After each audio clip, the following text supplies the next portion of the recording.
Good morning, everyone. And why are we so fuzzy? Or is it me? Am I crazy?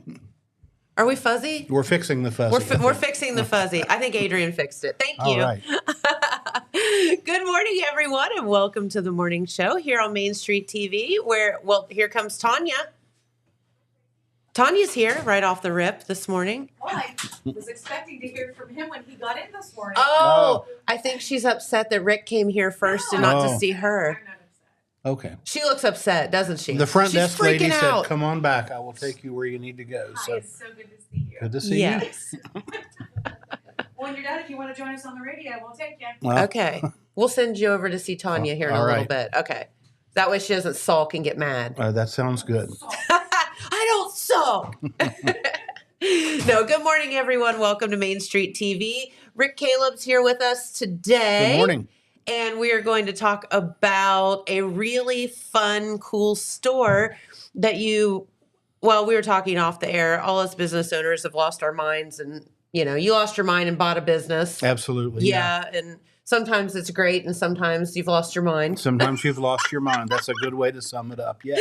Yep. I feel you, buddy. And but no, we were talking off the air about a lot of things. You've been around the community for a long time and have worn many, many hats Yes. over the years. So we're going to get to, if you don't know Rick, you're going to get to know him today. And we're going to talk about your really, really cool store there in Wellston. But first off, we have a message from Adrian because we have to pay bills. And then we will be back and talk with Rick Callebs in just a moment. So stay tuned. At Vinton County National Bank, we believe in supporting the areas where we live and work. Now, we'd like to honor those who also serve our communities. Our new Community Champions account is especially for first responders, veterans, active military, and anyone employed in the fields of healthcare or education. This account offers rewards, discounts, and other benefits to those who give so much to others. Vinton County National Bank, rewarding those who serve. And we love our friends at Vinton County Bank. So if you are looking to make a change, give them a call, stop in and see them in any of their locations because they are amazing. All right. Well, Rick Callebs stopped by today here on the program and chose us over Tanya first. What do you think about that? I think I'm going to pay for that later. I think maybe. you're probably right. I'm just kidding, Tanya. We love you. But no, you have been here in the community for a long time. And did you grow up around here? I did Rick? not. Chesapeake, Lawrence County. Okay. How did you end up here in the area? Because you've been I- here a while. Yeah. We like to say a few years. We never say Yeah. that because that sounds like we're old if we say, Okay. However many years. I came here in the mid-1980s. Okay. I worked for, it was Seams at the time, the Southeast ambulance. Ohio Yeah. Emergency Medical Service. I had accepted a temporary full-time job in Wellston or in Jackson. Okay. And that lasted for, I want to say 6 or 7 months. I ended up really liking it up here and stayed in the area, worked sort of a part-time, full-time thing at the time. And those are actually my roots. I moved away a couple of times and then moved back permanently in 1991. It's just like a boomerang. I know. Yep. Just sucks you back That's in. it is. Yep. Just always come full circle, don't you? No, and so you've always been kind of, if I think about it, we were talking about lifeguarding off the air, and that's what I think of you and cheer coaching and doing all this. You've always been kind of into like things where it's fitness and all and seems where your health is involved and whatever. When I think of you, that's what I think of. So how so you were involved with the ambulance service for a while. Still am. Okay, Yes. are you Yes. to this day? Thank you for that. Okay. You're welcome. Really, because you all are superheroes out there doing your thing, and not a lot of people are equipped to do those emergency situations. I would agree with that. Yes. You either, well, it's like we have talked about it. You either run to the fire or from the fire. And I think a lot of times you don't know what you are until you're put in front of the fire. That's a good summation. Yeah, I would agree with that. And Yep. I think there are way less people that are that are the run to the fire kind of people. So thank you for that. If you find that you are one of those folks, God bless you, because it's a rough thing. So tell us a little bit about yourself. You grew up in Chesapeake. Yes. Graduated from Chesapeake High School. As an 18-year-old, I was absolutely directionless. And I'm still that way, yeah, I think. I did a lot of different things. I worked in radio for 11 years. Okay. Mainly in the Huntington and Charleston area. Sure. And got interested in both EMS and law enforcement, and did both of them at some point in time in my life. I also became a firefighter. I had worked as a lifeguard and went on to become an instructor and licensed aquatics facility operator, and a lot of other things that kind of went along with that seasonal job. And I think they all kind of, the public safety things sort of all centered around. Yeah, there's a common theme here with this guy. Yeah, helping other people. And it's something that I was interested in doing. And after some time, there were parts of it that I felt like that I excelled in. So I kind of stuck with that. My full-time career ended up being emergency medical services. Mm-hmm. And I worked for Seams and was away from the area for a while. I worked at a township fire department in the Columbus area. That had to be interesting. EMS. It was different. It was really different, being like a dual role type of where you're on a fire truck one day and an ambulance the next day. Oh my, yes. And then also worked for the Ohio State University. Ooh. They had a campus emergency medical service, and it used to be a fire department, but it was it had kind of morphed into you did fire inspections, you did fire safety type things, but you didn't actually respond and put out the fire. Columbus Fire Department did that. Okay. And but that department was abolished in a series of budget cuts. And so that's what led me to the Township Fire Department when I was in the Columbus area. Gotcha. And I ended up moving back here, and I worked at Seams, and when Seams was decommissioned, I guess that's when when the wheels kind of came off the organization, and When was that? That was, I can tell you exactly, that was the last day of operation was December 31st, 2010. Okay. Because that was after I moved back here. Mm-hmm. I remember that happening. Yeah, and the reason I remember that is 1/1/11 was the first day that each individual county had to provide their own service. So the ones are what kind of stuck in my head. But I went to work for Athens County. That's where I was working at the time. I was the supervisor for the Athens EMS station. Okay. And I stayed in that position when they transitioned to a county service. And in 2012, I was offered the position as the director-in-chief of the department. Wow. So I worked that position from 2012 until my retirement in 2023.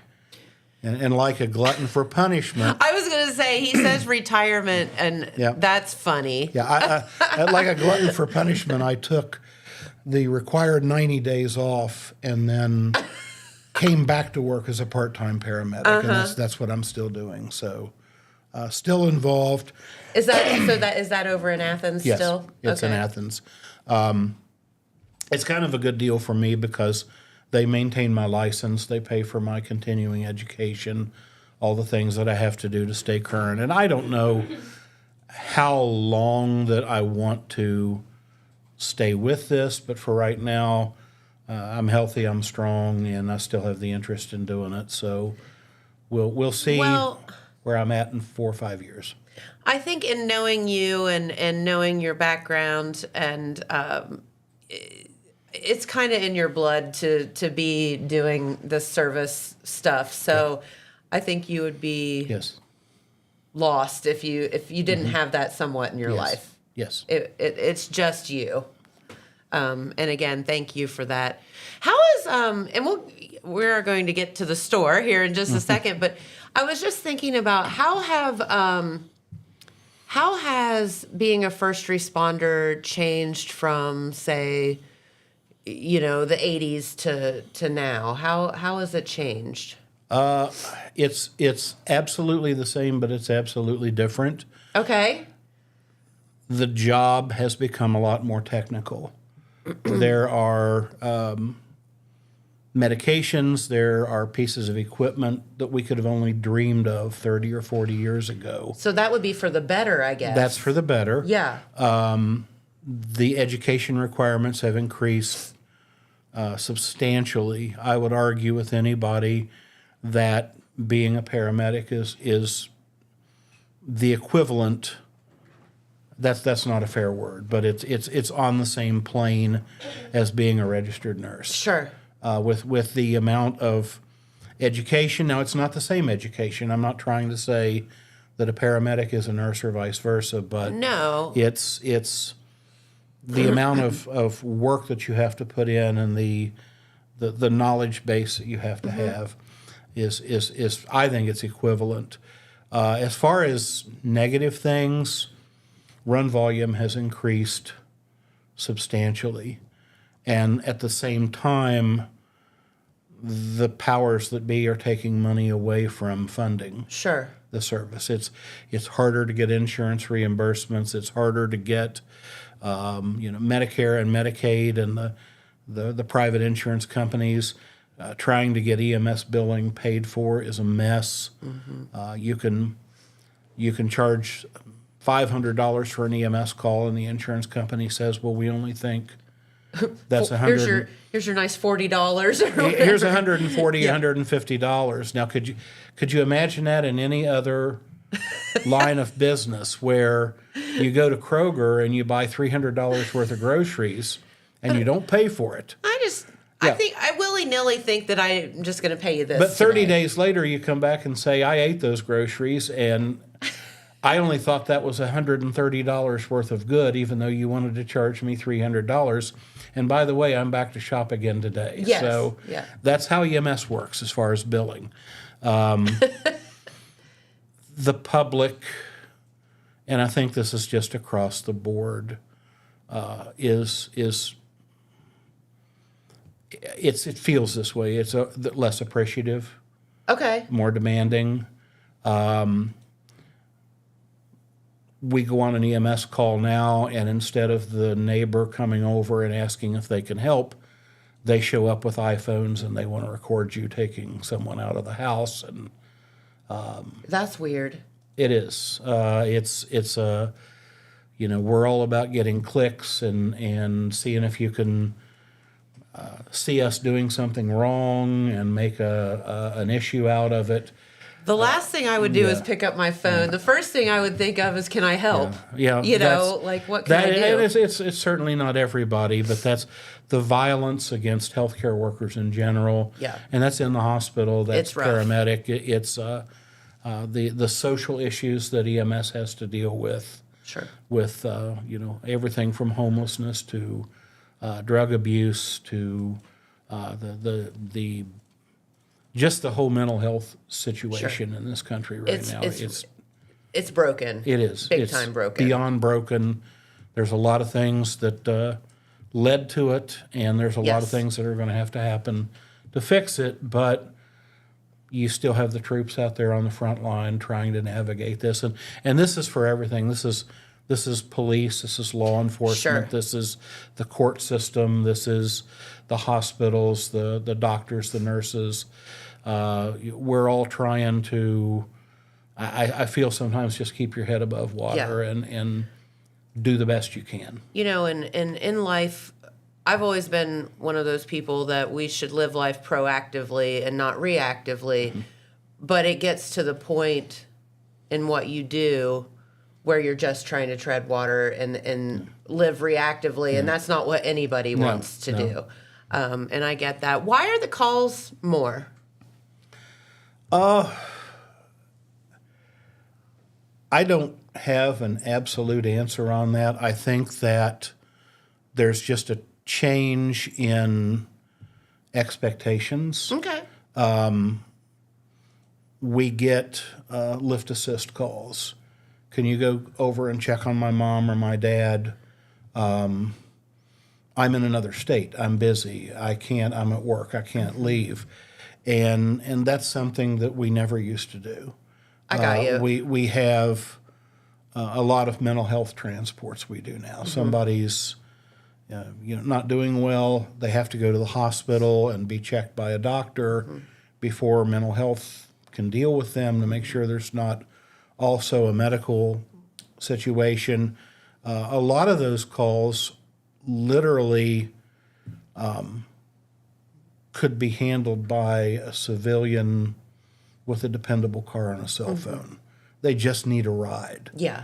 But EMS is the 24-hour-a-day, the guaranteed, push the button and we show up ride. Yeah. And I think that sometimes there's a misconception that if you go by ambulance, you get seen first.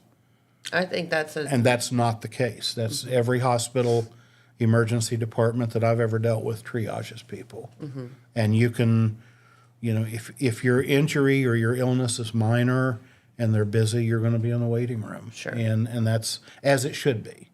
But I think that all of that kind of comes together. I got you. There's a whole lot of factors. A lot of things to it, not any one thing. Okay. Yep. That makes sense. Well, let's put on a different hat for a minute. And again, thank you though for what you do, because it's a thankless, tough job. So you now own Callebs Sports and Trophies in Wellston. Yes. And congratulations on that. Or maybe, I don't know, or you've lost your mind, one or the other. It's a little of both. Yes, Thank you. It's a little of both. Business ownership is a whole other situation. But so let's talk about the store in general for a minute. You were telling me that the store actually started back in the 80s. It did. So let's talk about the history of the store, how you came to be, and then all about the store. Well, a man named Jack Burns, who has passed away, opened JB Sports Shop on Ohio Avenue in Wellston. Mm-hmm. And it was not originally in the location it is now. It was somewhere else on Ohio Avenue very briefly.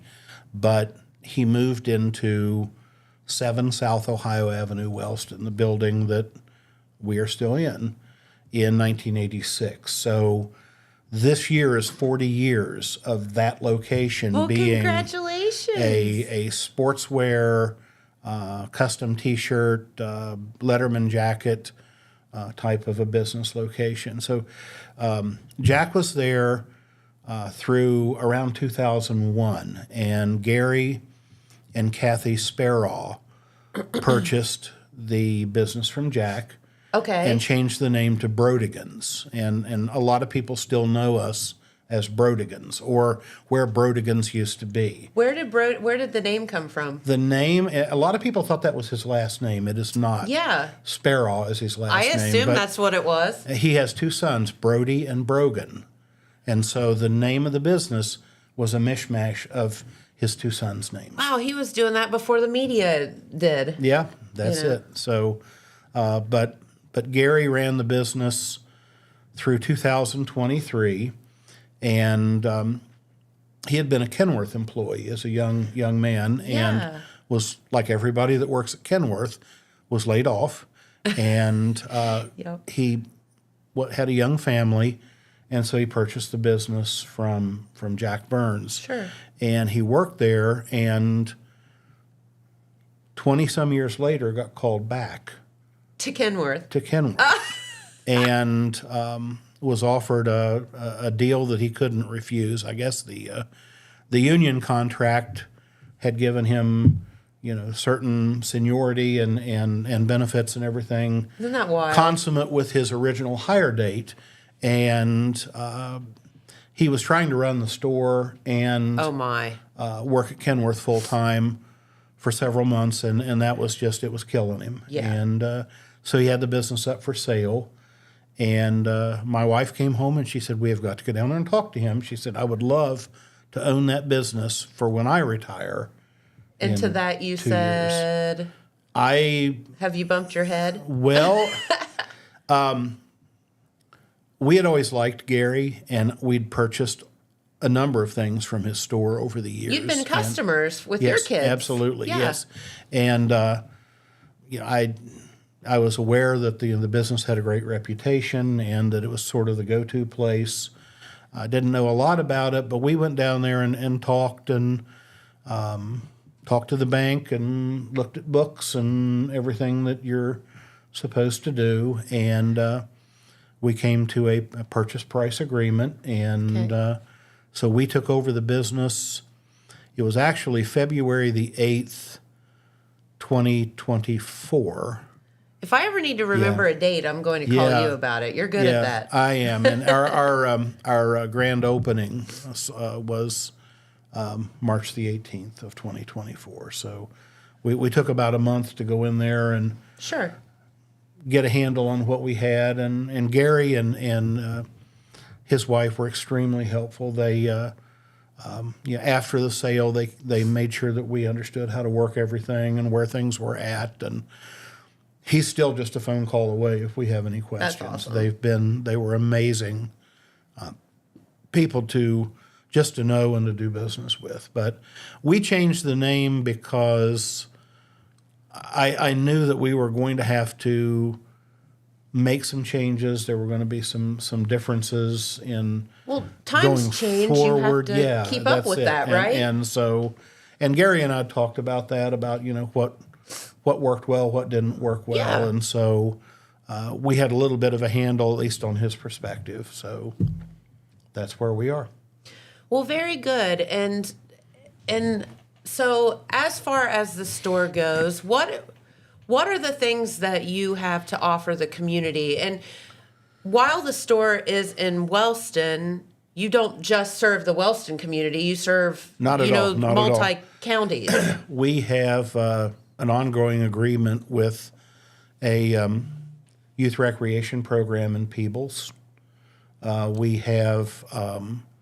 We've done work in Gallipolis. We do stuff for the University of Rio Grande. Okay. Obviously, Wellston, Jackson, Vinton County, Oak Hill are our primary customer base areas. Pardon me. And we've had some interest from Pike County, from Athens County, Meigs County, Gallia County, as far as quotes and business agreements and trying to get into those markets.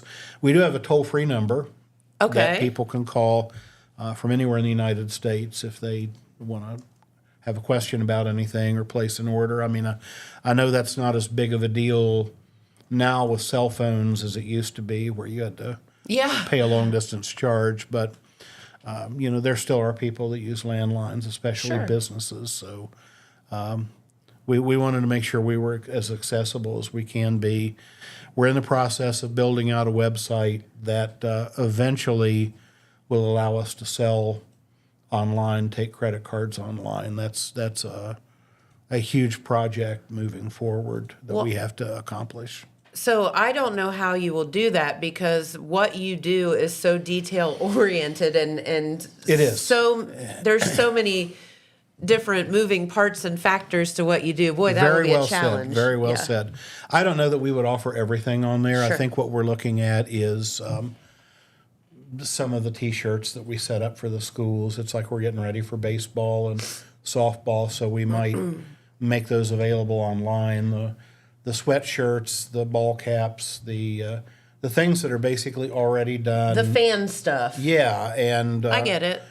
That's if you want a trophy, if you want a Letterman jacket, if you want embroidery work done, you really need to come to the store because there's so many options. It's all unique. You need to see things. Everything's custom done, Yes. and it's done right there in the store. I mean, That's so cool. People have said, we come in here and this doesn't look like a store, and I've told people, I said, you've got to understand that the very front part of the store is retail. Probably about 20% of our floor space. You're a manufacturer. Is actually this is a workshop. Yes. It's you're very much a manufacturing workshop. We put things. things together. Yeah. We build things. A Letterman jacket it's like when your grandma makes you a quilt. Oh. I mean, we get the jacket set up with the school collars, and the letters on the back are hand placed. The embroidery is done in the shop. Your varsity letter, your football champions 2024 award, the year that you graduate on the sleeve. Mm-hmm. I mean, we take the sleeves loose from the coat, Oh, put wow. the numbers on, sew them in place, sew the sleeve back on. There's quite a bit of work to those, Yeah. and I think people just think that They just magically appear. we just like throw it at the wall. You and don't it like happens, iron it but- on or anything. Like it's all No, sewn it's- and yeah. It's a labor issue with a lot of this stuff, and so Yeah. Christmas time especially, we can get kind of backed up with orders, but we're getting better, and so much of this hands-on things you just have to do.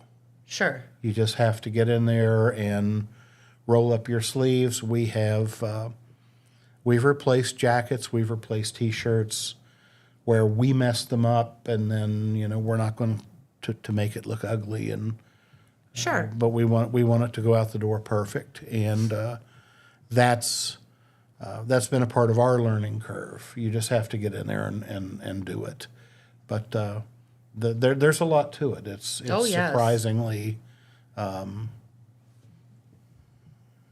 very, very customizable. You use that word, and that's the trophies and the plaques are the same way. Mm-hmm. The one thing that I learned early on is people would come in and they would say, "I need some trophies." Okay, it's for our baseball tournament or our church softball team or something like that. Okay, what do you want on the trophy? I don't know, just throw something together. We don't throw something together because I can see that happening though. my idea of what you want and your idea of what the finished product ought to look like are almost always two different things. Yes. So we really do need to sit down with you and show you, okay, this is the top, this is the color of piping. Do you want a wood base? Do you want a ceramic base? Do you want something big? Do you want something small? How tall do you want it to be? There's just a lot of things. Again, we cut the pipes. We do all the stuff right there in the store. So Okay. it can be whatever you want it to be. And we've got It's some not just whatever. and we've got some demos set up that you can That's a good sort of idea. get an idea on what a 12-inch trophy looks like versus a 9-inch trophy, or a 3-pipe trophy with the double platforms, and then something else on top of that, a figurine or something, what that looks like and how much it costs, and is this something that you're wanting to do? But you come to the store and see that, and Love that. hold that in your hands and see if it's going to be heavy enough. Is it going to tip over? Is it going to does the color scheme work for you? There's just a lot to it. The same thing with plaques and Yeah. So you offer all of that. yes, Are there any jobs too big or too small? yes. Okay. Oh yeah, and that's another good thing about coming to the store, because there are things that we can't do. I mean, Okay. that's obvious. I think for any business, it might be an issue of quantity versus time.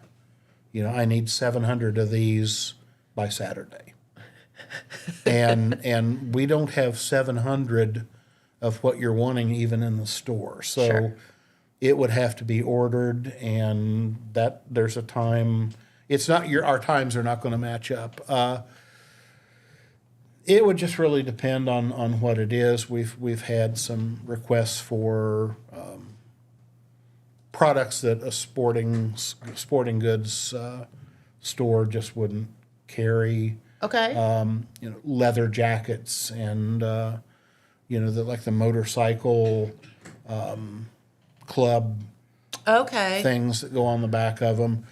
We have, our wholesalers do school jackets, and so there's a whole different look to it. It's chenille. It's Yes. got a felt background, and that's really not.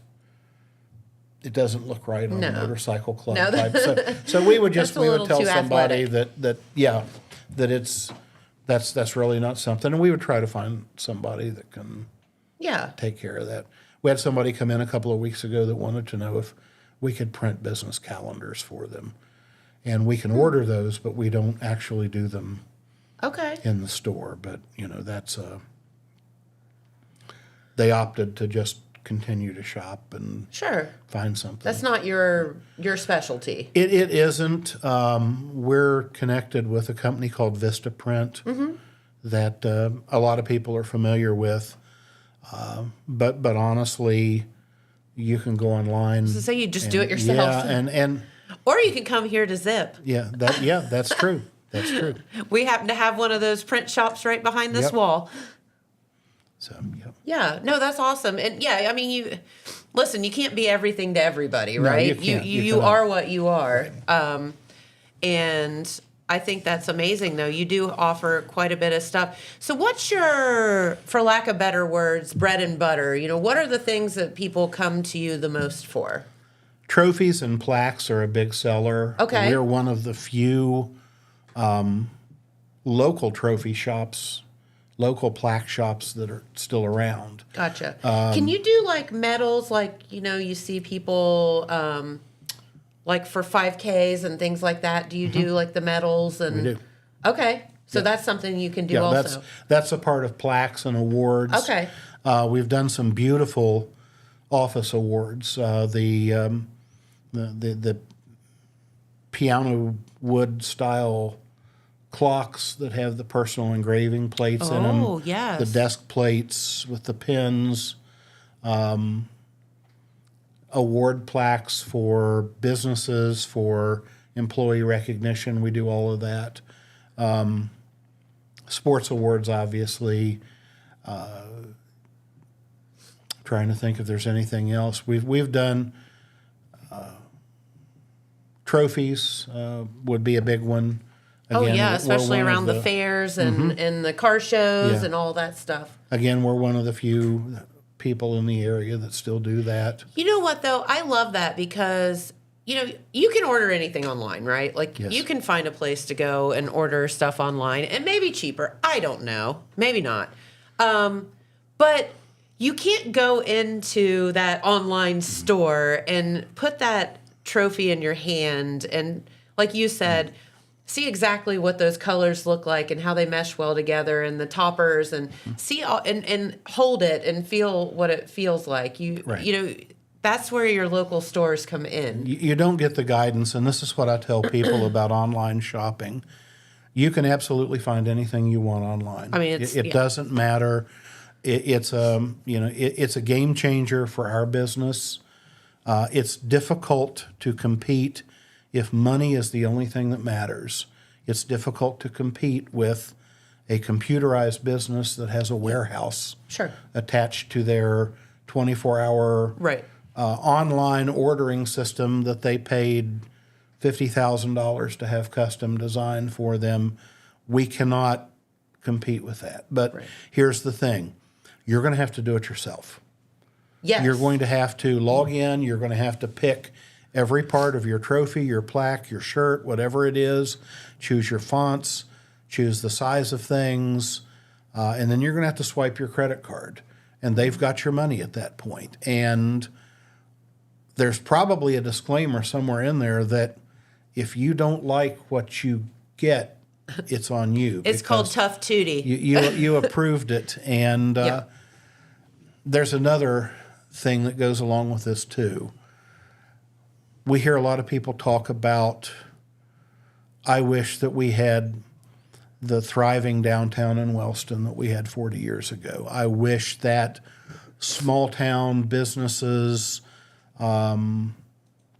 were a thing, that you had mom and pop businesses.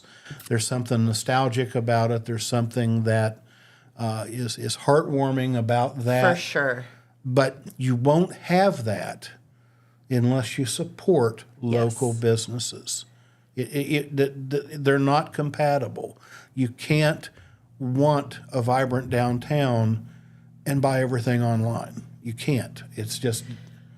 Well, yeah, absolutely. And I'm glad that you brought that up because, and, you know, there's something to, for me, going in and seeing Rick, that familiar face that you know, who knows your kids probably and knows, you know, or your family. And you know, there's a relationship built Absolutely, there yeah. and you get each other. Right.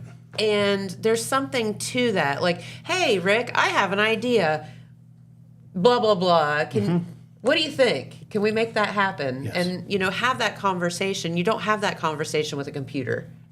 You don't, yeah, and that's know? the thing. You have to kind of know what you want. And maybe some people aren't picky. I understand that price is a part of any decision to buy anything. We are competitive. We are in line with what any other business our size would charge. We try to give people the best deal we can. Yep. And we stand behind what we make. Sure. If there's a problem with it, we'll fix it. We've had a recent situation where a trophy with a name on it, the person that brought the order to us, the paper they gave us, the name was misspelled. We asked about it, and they said, no, that's correct. That's what the person wrote. And then when the trophy was actually delivered, the person said, no, it's got 2 L's in it and not 1 L. We just went back on the machine, pulled it up, cut a new plate with 2 L's on it, popped it on, 0 charge, and you're out the door. There you go. Problem solved. It was a a leftover plate that we had used for that order anyway, so it was already cut to size. It literally took 3 minutes. Yep. So, And that's what you get with the hometown personal service. absolutely. Yeah, for sure. What are some of the things that you would like people to know about your store that maybe they don't know? We're very much a work in progress. One of the things that we have determined is that the sporting goods part of the store needs to be liquidated and gone. We have some basketball hoops. We have some baseball gloves. We have some baseball bats. Gotcha. Soccer balls. It's all new old stock. I don't know that, we've sold one of anything on that wall. The thing of it is that part of the business has changed tremendously. When the store opened, there was no Dick's Sporting Goods. There was Amazon no or Amazon and that's where you get into, okay, this is something we need to free up this wall space because we have something else we need to put there. So what are and you and I talked about this off the air also, where the store opened in the 80s, where is the direction of your type of store going now? What do you foresee it becoming that it hasn't been before, or what are your dreams for it? Dreams would include, let me back up. One of the things, we've got a limited amount of floor space. Sure. So whatever we do, at least for now, needs to take place within the floor space that we have. And that's one of the reasons to try to thin out product lines that are just not moving Sure. at all. That makes sense. We're going to do a huge markdown sale on the sporting goods products that Stay we tuned have, for that then. and try to clear all that stuff out. And the things that we do and do well that we've already seen, the trophies, the plaques. Our varsity Letterman jackets we have the best quality jacket at the lowest price within 50 miles, 100 miles of here. That's amazing. There's no, hands down, we carry DeLong products. They are a world leader in the varsity Letterman. I've seen some of the things that people have ordered online. They'll come in and say, "Oh, well, we got this $100 cheaper," and it's a plastic wool that you can't. It's if you've ever seen one of those cheap sweatshirts that you can get, that they're not. The texture of the material it's not even. It's not cotton. It's not polyester. It's not. God knows what it. Don't get near a flame. Yeah. No, it'll melt. It'll melt.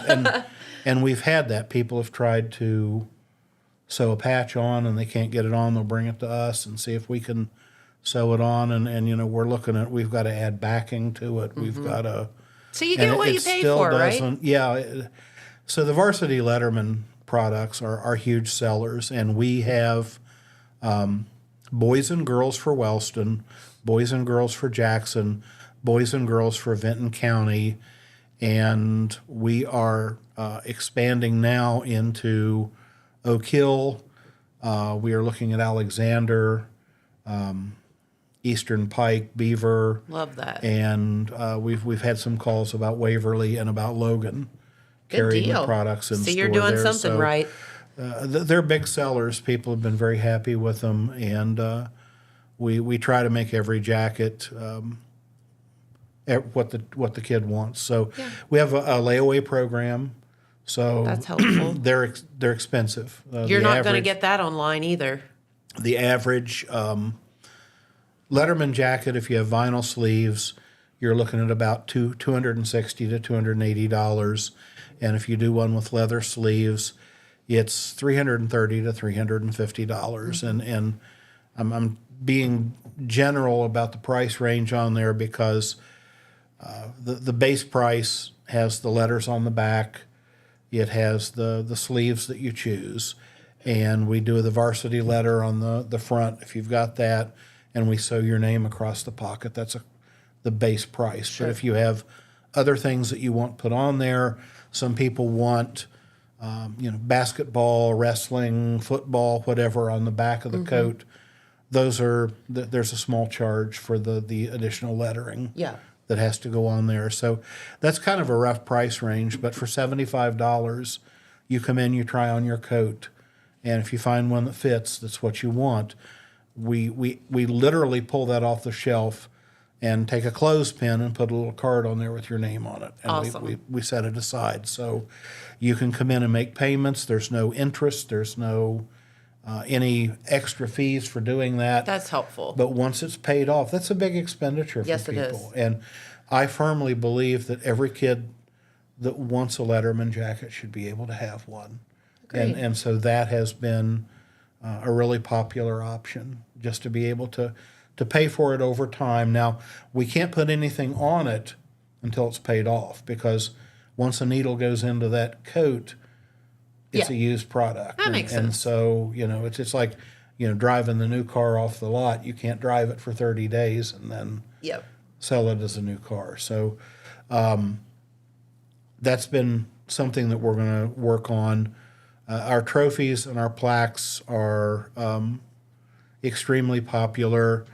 We bought a small laser printer, and if things go well with some small jobs, that's really our next major purchase, is to be able to do laser printing on a large scale. Okay. So that sort of ties in with the plaques and the trophies. Our embroidery right now is we're backed up on orders. There's no other way around it. It's just this is the time of year when we're doing, some minor clothing alterations. We put patches on the sleeves of police and fire and EMS uniforms. We've embroidered names. We've And it's tedious. it's not something that you can just do. You've got to set the font. You've got to set the size. You've got to fit the clothing in a hoop. You've got to put it on the machine. Make sure your thread color is correct, and there's other settings that have to be. Yeah. You've got to identify them and make sure that it's done properly. So those are three things that I absolutely know we're going to continue with. We carry Softy shorts. We carry a lot of different T-shirts. Okay. We are trying to build up our stock primarily of the local school collars. So Oak Hill, Jackson, Wellston, Vinton County. We will always have, a maroon T-shirt from small through 4XL Right. in the store, ready to go if you want something put on there. Future expansion, the website that I mentioned earlier, we want to be able to offer some products online, rearranging the store a little bit more. We've still got some stuff that we need to get rid of and kind of thin things out. Yeah. Make it a little more, at least the front end of the store, more retail-oriented, and business contracts to look at doing uniforms and, whether it's custom T-shirts or some type of embroidery or something like that. I think that's an area that there really isn't, a lot of. Unless you're going online for it. Sure. There's not a place that you can come in and just have that done where we've got everything saved on the machine and we just Throw it on there and put it on there and go with it. So those are the very good. immediate plans to Awesome. just keep moving forward. You got a lot going on. We do. Well, I'll tell you what, Rick. Jeremiah walked in. We're going to get to some news here in just a moment. But would you come back and see us? I would. We'd love to have you back, and we'll talk more about the store. And maybe if you have anything updated, we would love to talk about that as well. Sounds good to me. Thank you so much. Thanks, Rick. It's so good. Rick Callebs, let me get it right, Sports and Trophies. That's right. So I don't mess that up. Well, I'll tell you what, we do have a commercial to play, a message, and then we will be back with Jeremiah and some news. So stay tuned. From breaking news to heartwarming stories, the Telegram is your ticket to the latest buzz in town. Read your daily dose of local headlines, sports, and entertainment and more, in hand and on paper. Get a print and digital subscription for only $7.95 per month. Delivered fresh every Wednesday and Saturday. Visit thetelegramnews.com or call 740-286-3023 today. Don't just read the news, be a part of it. Did you know Jackson is home to a locally owned and operated full-service print shop? Zip Printing covers all your print, signage, and design needs. From business cards, booklets, and posters to yard signs, banners, screen-printed t-shirts, oversized signage, and more. We can help you or your business advertise and look good doing it. Zip Printing also offers logo design. Allow us to assist you in building or elevating your brand today. Zip Printing is located in the Stockmeister Plaza at 708 East Main Street in Jackson, Ohio. So stop in or give us a call at 740-286-3023.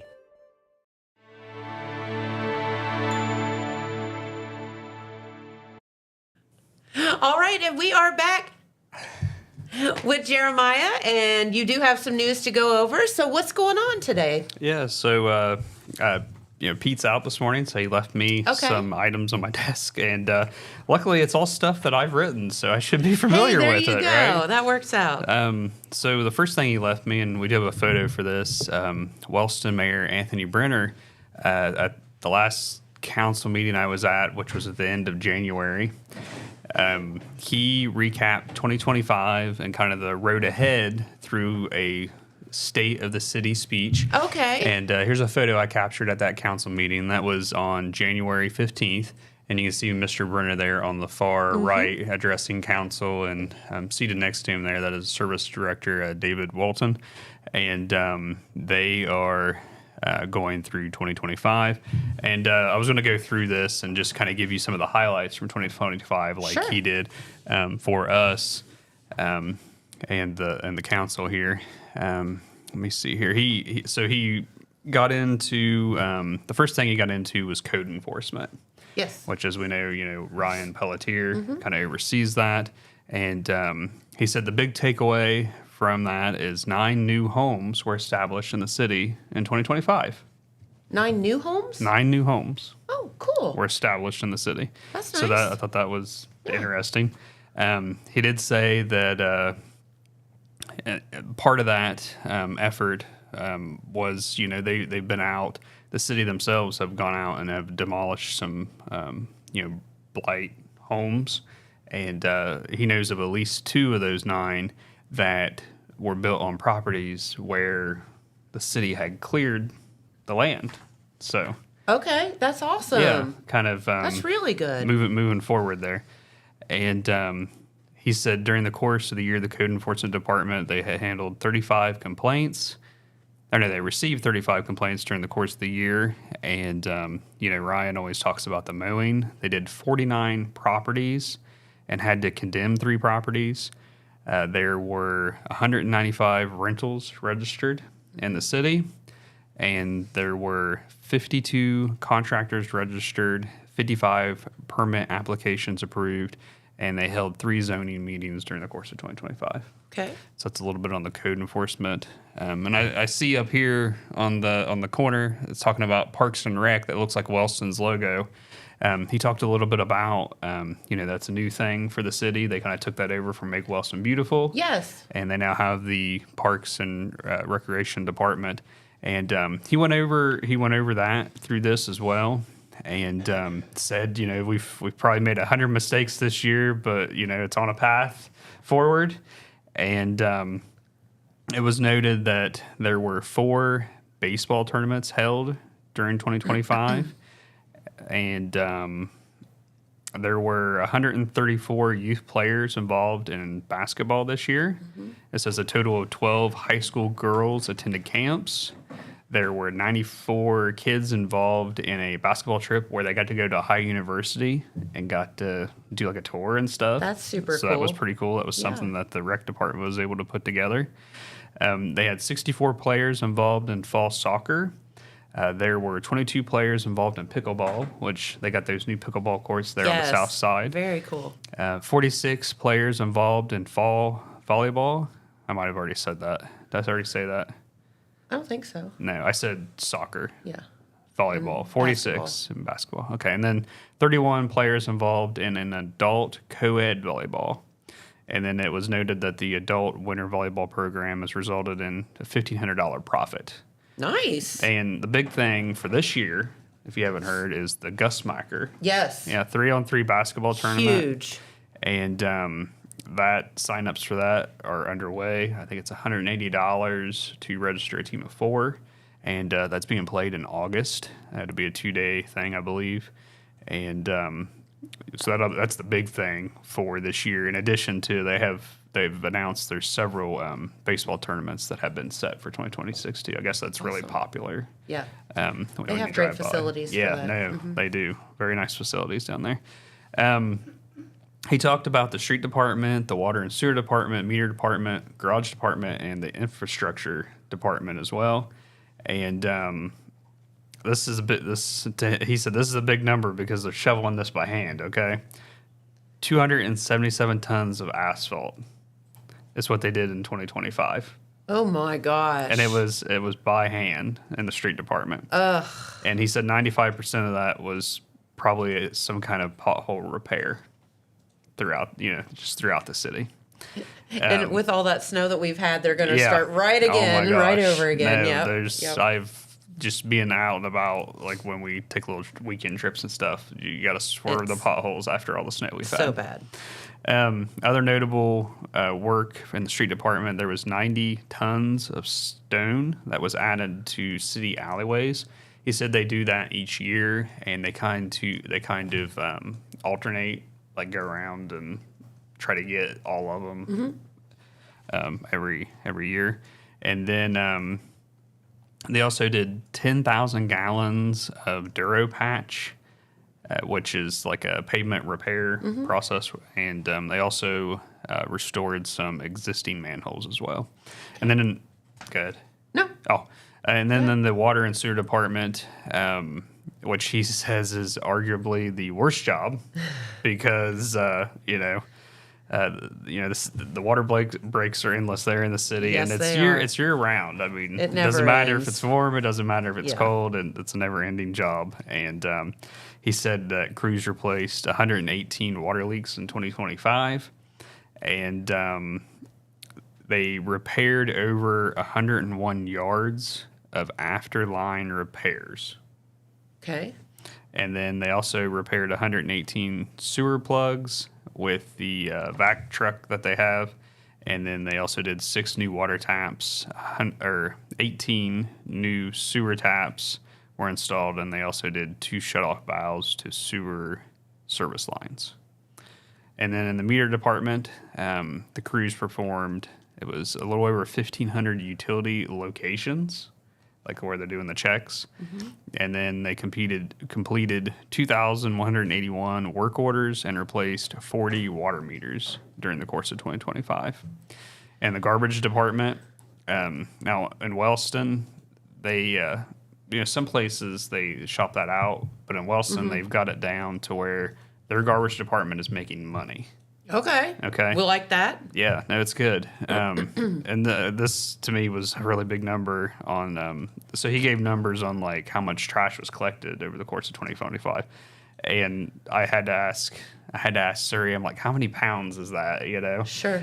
Which I didn't put it in this report, but I can't remember. But the number was crazy. But it said garbage department collected 2,983 tons of trash. If you do it, it's like millions of pounds or whatever. Yeah, right. If you do the pounds for that, but it's 2,135 customers, and there were 318 new accounts opened in 2025, 62 new cans sold, and he said that their garbage department is extremely efficient. They have one of those sidearm trucks like the city of Jackson now has. Yep. This is Wellston's second sidearm. They had one for several years, and had run its course. Gotcha. So they got rid of it and had gotten a new one as well. And Liv handed me a note here. So it's 5,966,000 pounds Of of trash. trash that was Oh my collected in the city of gosh. Wellston, and that's a lot. We're just a trashy society. I just couldn't believe. Yeah, that's a lot. Let me see here. We're almost through this. But he said, they're no longer losing money in the garbage fund, and they actually were able to use the funds that they had in the garbage department in 2025 to buy the new truck that they have. Good deal. And they didn't have to do any finance or anything. That's awesome. So it's a one-man show, he said now, and it's extremely efficient, and they're just really proud of that up there. Should be. And he also talked about the infrastructure department. And that was actually created back when Brenner was serving as service director. It was something that he thought needed to be added. And in 2025, they were able to do some water lines, so much sections, basically. They did 1,300 feet on North Vermont Avenue, 840 feet on South Illinois Avenue, 750 feet on North Michigan, and 200 feet on South Illinois. And they were also able to rehab the Blamer Field parking lot, and they were able to do some other work with that infrastructure crew. Yeah. By doing it in-house, it allows them to save money because they're not having to shop that out, Love that. So that's good. I'm reading real quick here to see if there was anything else. He touched on, they're always chasing grants. There's all kinds of grant submissions, like millions of dollars. Through grant submissions that they have done. And if we don't get it here locally, somebody else is going to get it. I see a lot of people complain about different things on Facebook. They're like, the city applied Let's get it. It was like for the bike path to extend it from where it is down to like the fairgrounds. And they're like, and then it also has like it's supposed to have like a golf cart lane or something. And somebody was complaining, saying that why the city and the mayor's like, if we, like you said, if they don't apply don't for get it, somebody else will. is going to. I mean, it's free money. It's money that's going to go to somebody. I know people complain, they need water lines and different stuff. I mean, they're trying to chase all these different varieties of grants. It's like the Louis, that's something else that they're chasing. They're trying to restore. Somebody's like, just tear it down. I mean, well, and people don't understand, like, you can't just apply, like it's not a blanket grant. Yeah, like there are certain grants that are yes, for certain things. for So certain if you things. apply for it, you have to do certain things with it. right. You can't just take that money and use it Do for it something whatever, else. yeah. You'll get It in doesn't work trouble. that way. Yeah, and you'll get dinged. So he went through that, and I think he said that the city had been awarded, it was $21 million in grants for projects. I don't know if that was over the course of 2025 or just over the last few years. And but all that was like working money that they are still doing stuff with. So, but they're other stuff's under review that they've applied for. But just kudos to Wellston Mayor Brenner and his administration and all the good things they're doing up there. Because sounds like a great deal. yeah, I know we're at our time here. Let me look here real quick and see. I want to mention this real quick. There in Wellston, the Wellston Lions Club Fish and Ville booth will be reopening for the season. Okay. It was set to open on Friday, February 20th, so here in a couple days. The booth is located where it has been for the last several years. They're next to the Dollar Tree in the city of Wellston.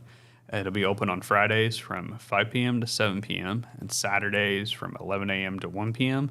The menu features fish and Ville sandwiches. They do the hand-cut fries, like you see at festivals and stuff like that.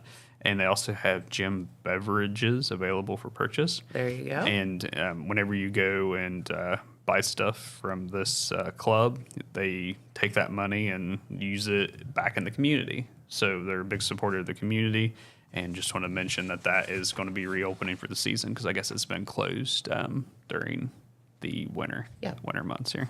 Excellent. And that's just another story, and that can wait too. So we'll Pete Wilson should be back tomorrow, and he can get into some of the other stuff. As I was a little windy there on Wellston. No, I think that's great because it's good news. We don't get to report great news a lot of times, and Right. so it's good to go over some of that positive stuff occasionally. All kinds of good stuff happen in our different communities. Yes. I was at a Colton Council meeting last night. And they're trying to get police law enforcement back in the village. Oh, okay. They had passed, I can't remember if it was last year or the year before last, but it takes time for it to get in effect. But the village residents passed a levy to get police protection, basically. Okay. And the mayor has been working very hard to get maybe some kind of contract with the sheriff's office to be able to get a part-time deputy in the village. So Gotcha. that's something that that happened last night that they've been discussing. So There you go. Progress. yeah, All progress. right. Well, Jeremiah, thank you. Yep. Very good. All right. Well, have a great day, everyone. We thank you so much for tuning in, and we will be back tomorrow with, it looks like, some Wellston, Ohio Parks and Recreation information. So It's probably Kate Smith, I think. Is it? Is okay. it? We look forward to She's it. shaking her head, yeah. All right. So. Well, we'll see you right back here tomorrow. Have a great day. Bye-bye.